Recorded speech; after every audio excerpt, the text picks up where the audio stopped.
234 उसकी फर्स्ट से 7 आयत तक।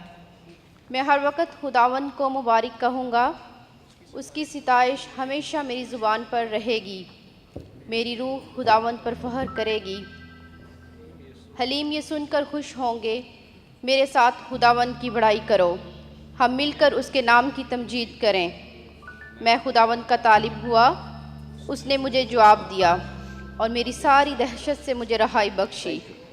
उन्होंने उसकी तरफ नज़र की और मुनव्वर हो गए और उनके मुंह पर कभी शर्मिंदगी ना आएगी। उस गरीब ने दुहाई दी, खुदावन ने उसकी सुनी और उसे उसके सब दुखों से बचा लिया।